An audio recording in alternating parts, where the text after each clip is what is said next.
Kali ini saya presentasi bersama dengan Awalia Sahra yang akan memaparkan penyakit yang paling sering terjadi. Apa coba?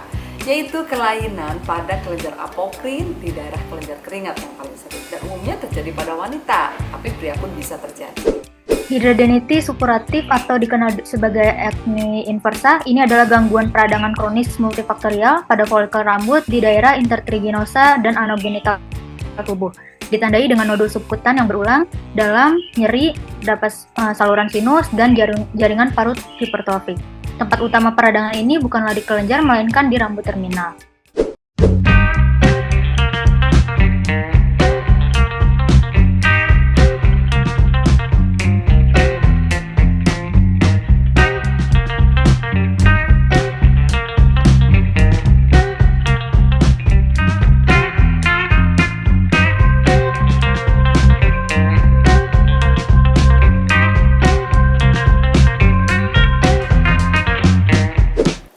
Assalamualaikum warahmatullahi wabarakatuh pemirsa, halo semuanya. Kali ini saya presentasi bersama dengan Awalia Sahra yang akan memaparkan penyakit yang paling sering terjadi. Apa coba? Yaitu kelainan pada kelenjar apokrin di daerah kelenjar keringat yang paling sering. Dan umumnya terjadi pada wanita, tapi pria pun bisa terjadi. Penyakitnya disebut dengan hidradenitis suppurativa. Jadi ini adalah suatu penyakit peradangan atau inflamasi di bagian folikel rambut di daerah kelenjar keringat atau pada kelenjar apokrin yang terjadinya berulang-ulang atau kronik dan rekurensinya tinggi, sehingga ini menimbulkan suatu gangguan berupa pembengkakan di kelenjar di area keringat, di area kelenjar keringat tersebut, di area ketiak ataupun di daerah inguinal, selangkangan, dan juga daerah anogenital. Dan tentu sangat mengganggu ya, karena ada rasa sakit dan juga rasa panas sampai demam ya. Dan sebaiknya memang kalau penyakit ini tampaknya ada nodul biasanya tuh ya, berarti bentuk benjolan yang warna kemerahan disertai dengan adanya rasa nyeri, tentunya juga ada nanah di dalamnya, dan ini akan mengganggu. Diikuti ya sampai habis videonya ya untuk tahu bagaimana penyakitnya. Oke, baik. Bismillahirrahmanirrahim. Assalamualaikum warahmatullahi wabarakatuh. Sebelumnya terima kasih kepada Dr. Nenden serta teman-teman yang sudah hadir. Izinkan saya untuk mempresentasikan referensi saya dengan judul hidradenitis suppuratif. Baik, jadi hidradenitis suppuratif ini adalah suatu penyakit kronis yang ditandai dengan pembentukan abses berulang, terutama di daerah yang mengandung rambut terminal dan kelenjar apokrin, di mana pada wanita ini lebih memungkinkan untuk mengembangkan lesinya di aksila dan genitofemoral, dan pada pria cenderung di perineum dan perianal. Di antaranya wanita ini karena ada dampak menstruasi, menopause, dan kehamilan. Etiologi dari hidradenitis suppuratif ini sifatnya multifaktorial, di mana ada kemungkinan kombinasi faktor termasuk genetik, dysregulasi sistem imun, hormonal, dan faktor lingkungan. Dan diagnosis klinis ini berdasarkan 3 kriteria yang akan dibahas dalam makalah ini. Hidradenitis suppuratif atau dikenal sebagai acne inversa, ini adalah gangguan peradangan kronis multifaktorial pada folikel rambut di daerah intertriginosa dan anogenital tubuh. Ditandai dengan nodul subkutan yang berulang, dalam, nyeri, dapat saluran sinus, dan jaringan parut hipertrofik. Tempat utama peradangan ini bukanlah di kelenjar, melainkan di rambut terminal. Data epidemiologis yang kuat tentang hidradenitis suppuratif akut ini sebenarnya masih kurang, di mana prevalensi yang dilaporkan di seluruh dunia ini antara 0,00033% sampai 4,1%, di mana rasio wanita dan pria ini adalah 3,3 banding 1%, dan pada wanita lebih mungkin untuk mengembangkan lesi aksila dan genitofemoral dibandingkan dengan pria cenderung mengembangkan lesi di perineum dan perianal. Di antara wanita ini karena adanya dampak menstruasi, menopause, dan kehamilan. Untuk etiologi dari hidradenitis ini multifaktorial, di antaranya ada beberapa mekanisme penyebabnya, ya seperti yang pertama adalah oklusi folikuler. Jadi ini dianggap sebagai peristiwa patofisiologis utama, ada respon imun yang menyimpang terhadap flora komensal dan atau pergeseran yang menyebabkan mukotrauma ke dalam folikel rambut. Jadi ada akumulasi debris keratin yang menyebabkan sumbatan, kemudian pelebaran folikel rambut, kemudian ruptur, dan folikelnya itu akan mengeluarkan isinya seperti keratin, rambut, sebum, bakteri ke dermis dan sekitarnya. Di mana hal ini akan memicu respon inflamasi sehingga menimbulkan gejala klinisnya.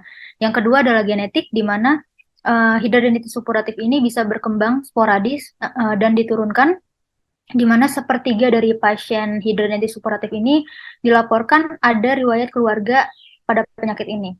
Kemudian adanya mutasi kehilangan fungsi pada gen yang mengkode protein subunit dari kompleks gamma sekretase yang akhirnya mengganggu jalur persinyalan perkembangan folikel rambut normal, sehingga akan mengaktifkan sel T-regulator antiinflamasi dan terjadilah peradangan.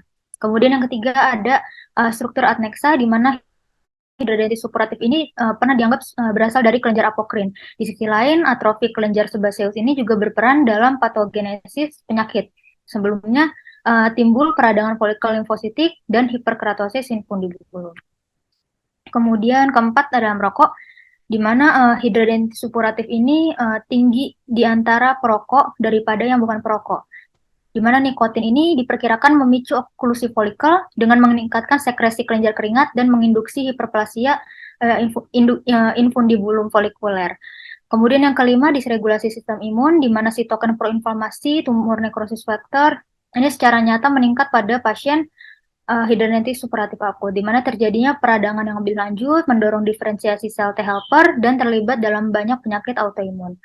Kemudian yang keenam adalah androgen dan obesitas, di mana kemungkinan pada pasien obes ini lebih besar untuk memiliki hidradenitis suppuratif karena meningkatkan gesekan dan maserasi pada lipatan kulit. Kemudian yang ketujuh adalah bakteri. Keterlibatan bakteri pada hidradenitis suppuratif ini suatu peristiwa patofisiologis primer atau sekunder, di mana respon imun yang berlebihan ini terhadap flora komensal di dalam folikel rambut sehingga akan memicu inflamasi folikel. Jadi hidradenitis suppuratif ini ditandai awalnya dengan berkembangnya nodul eritem yang lunak, kemudian berubah menjadi berfluktuasi dan nyeri. Kemudian pecahnya lesi itu bisa terbentuknya pus dan saluran sinus, serta jaringan parut yang luas yang khas. Kemudian lesi ini bisa dimulai sebagai nyeri tekan atau pruritus yang akhirnya berkembang menjadi papul yang nyeri atau nodul yang berakar dalam. Kemudian nodul ini bisa menjadi sangat besar dan nyeri. Lesi tersebut itu bisa sembuh perlahan atau berkembang menjadi lesi seperti abses yang akhirnya pecah dan mengeluarkan purulen sebelum involusi. Jadi involusi ini bisa memakan waktu 7-10 hari. Kemudian pada beberapa pasien, penyembuhan ini mungkin tertunda mengakibatkan luka terbuka yang persisten dengan jumlah jaringan granulasi yang bervariasi, di mana proses tersebut kemudian terulang kembali di tempat yang berdekatan dan atau di intertrigenosa lainnya. Seiring waktu, proses penyembuhan ini mengarah ke pembentukan bekas luka atau scar, menumpuk plak fibrotik yang padat seperti pita dan tali pada gambar ini. Kemudian hidradenitis ini adalah diagnosis klinis berdasarkan ada 3 kriteria. Yang pertama, lesi khasnya ini harus ada, termasuk nodul yang nyeri, kemudian dalamnya terus ada abses, kemudian sinus yang mengering, double komedo terbuka, bridge scar atau bekas luka. Kemudian yang kedua, di mana lesi ini harus menunjukkan distribusi yang khas, yaitu pada aksila, lipat paha, pantat, perineum, inframamari. Kemudian tempatnya yang ketiga harus ada riwayat yang jelas dan menunjukkan adanya kronisitas atau kekambuhan gejala. Kemudian ini adalah kriteria diagnosis positif primer, yaitu adanya riwayat lesi nyeri atau bernanah berulang lebih dari 2 kali dalam 6 bulan. Kemudian tandanya juga pada keterlibatan aksila, area genitofemoral, perineum, area gluteal, dan inframamari pada wanita, adanya nodul, saluran sinus, abses, dan jaringan parut. Di mana diagnosis positif sekundernya bisa ditemukan riwayat pada keluarga, kemudian pada mikrobiologi, swabnya negatif, atau adanya mikrobiota di kulit yang normal.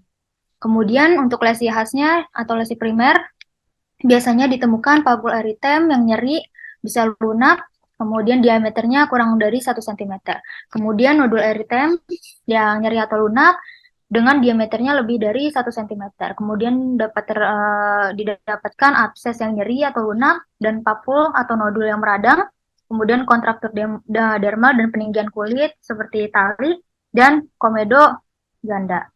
Kemudian untuk diagnosis dari sekian global assessment ini ada 6 tahap. Jadi yang pertama, kalau dijelas, dia nggak ada nodul inflamasi atau non-inflamasi. Kemudian kalau yang minimal, dia cuma ada nodul yang non-inflamasi. Kalau yang ringan, nodul yang inflamasinya kurang dari 5 atau 1 abses, fistol, dan tidak ada nodul yang inflamasi. Kemudian yang sedang kurang dari 5 yang nodul non-inflamasi atau 1 abses fistol drainase dan lebih dari sampai dengan 1 nodul inflamasi atau 2 sampai 5 abses atau fistol dan kurang dari 10 nodul inflamasi. Kemudian yang berat 2 sampai 5 abses atau fistol yang kering dan 10 atau lebih nodul inflamasi, dan sangat berat lebih dari 5 abses atau fistol.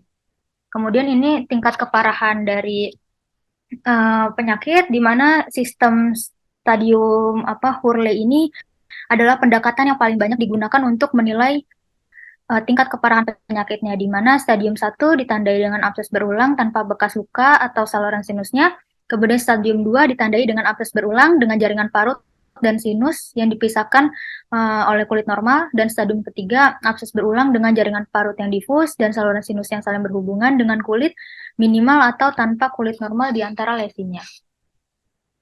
Kemudian ini tes laboratorium yang dapat membantu untuk evaluasi hidradenitis supuratif, di mana bisa dilakukan hitung sel darah lengkap, di mana terdapat peningkatan leukosit, kemudian sedimentasi erotrisinya juga mungkin meningkat, kemudian bisa dilakukan uji protein C reaktif, urinalisis, dan analisis kadar besi serum dan elektroforesis protein serum, di mana kemungkinan kadar besi serumnya rendah dan kelainan pada protein serum.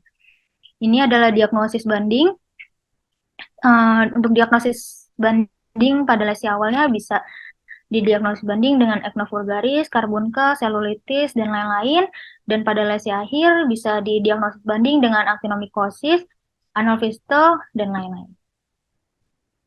Kemudian untuk tata laksananya, di mana obat-obatan berikut ini bisa digunakan dalam pengelolaan hidradenitis supuratif, bisa diberi antibiotik ya, misalnya tetrasiklin, doxycycline, minocycline, trimetoprim sulfomethoxazole, clindamycin, erythromycin, atau dapsone. Kemudian bisa diberikan retinoid, kortikosteroid untuk antiinflamasi, kemudian antiandrogen, imunosupresan, dan lain-lain. Kemudian untuk komplikasinya ini terbagi menjadi 3. Kemudian ada komplikasi terhadap kualitas hidupnya, di mana ini akan berdampak buruk pada kualitas hidup pada pasien hidradenitis supuratif akut, di mana akan terjadi tingkat penurunan kualitas hidupnya. Kemudian komplikasi sistemik, di mana bisa terjadi anemia normositik atau yang mikrositik, kemudian bisa menyebabkan amyloidosis ginjal, lesi yang terinfeksi, dan kemungkinan komplikasi lokalnya bisa terjadi fibrosis atau kontraktur dermal sehingga membatasi mobilitas sendinya. Kemudian terdapat juga struktur vagina, uretra, atau anus yang bisa menyebabkan inkontinensia. Kemudian ada fistulisasi uretra sekunder dan peradangan, kemudian terbentuk jaringan parut dan penghancuran jalan drainase limfatik. Untuk prognosisnya, di mana onset penyakit biasanya terjadi setelah pubertas, rentang usianya 16 sampai 81 tahun, di mana rata-rata durasi penyakit ini adalah 18,8 tahun. Gejala yang paling parah terjadi di awal penyakit. Aktivitas penyakit umumnya menurun setelah usia 50 tahun, dan secara signifikan hidradenitis supuratif ini remisi lebih mungkin terjadi pada yang non-perokok dibandingkan dengan orang yang perokok. Mungkin cukup sekian presentasi dari saya. Kurang lebihnya mohon maaf. Wassalamualaikum warahmatullahi wabarakatuh. Nah, tadi disampaikan oleh Awalia Zahra tentang penyakit hidradenitis suppurativa, dan ini penyakit biasa terjadi pada orang-orang yang selalu mencabut bulu ketiak atau mencabut area-area di daerah inguinalnya, sehingga timbullah suatu infeksi yang masuk ke kelenjar keringat. Jadi hati-hati ya kalau melakukan waxing atau misalnya melakukan pencukuran ya, atau mencabut ya dengan pinset bulu-bulu tersebut, karena apabila terjadi trauma kemudian masuk bakteri akan terjadi infeksi seperti ini. Dan kita sudah tahu sekarang bagaimana pencegahannya dan juga bagaimana pengobatan. Baiklah pemirsa, jangan lupa di subscribe, like, share, dan komen. Ikuti video selanjutnya.